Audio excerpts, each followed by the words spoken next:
تأليفات أونلاين بوك ستور. الفكر يا إنسان لو أطلقته متأملا في قدرة الرحمن لخضعت إجلالا وتسبيحا له سبحانه رب عظيم الشان يعلو ولا يعلى وجل علوه وصفاته كملت بلا نقصان سلطانه باق ويبقى ملكه هذا ويفنى كل ذي السلطان في كل شيء قد تكامل صنعه ذا محكم التنزيل خير بيان قد عم أرجاء الفضاء بآيه انظر ترى ما لا يصفه لساني هذه السماء تزينت بكواكب لجمالها رفعت بلا أركان والريح تجري والسحاب بأمره يحيي بها ما مات من بلدان هذا ومن آياته تلك التي حملت بلا رجل ولا بهتان والكل جند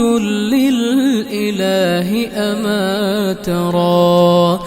جندا يقض مضاجع الطغيان وإذا السماء تشققت من هول ما وعد الإله بآخر الأزمان والأرض غير الأرض هذا يومها وجبالها نسفت أمام عياني وتفجرت فيها البحار بأمره هذا ووصف الوعد بالقرآن والكل من بعد الممات مردهم نحو الإله الواحد الديان في ذلك اليوم العظيم نفوسنا حشرت وقد خاب ذو النكران من بعد مبعثهم حساب عادل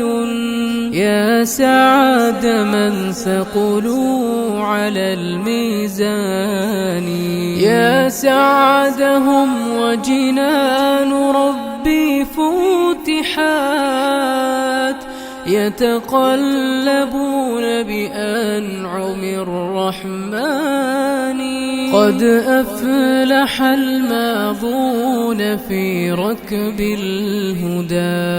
وتحرروا من قبضة الشيطان يتفكرون بآي خالقنا التي نطقت وتدعونا إلى الإيمان الفكر يا إنسان لو أطلقته متأملا في قدرة الرحمن لخضعت إجلالا وتسبيحا له. سبحانه رب عظيم الشان.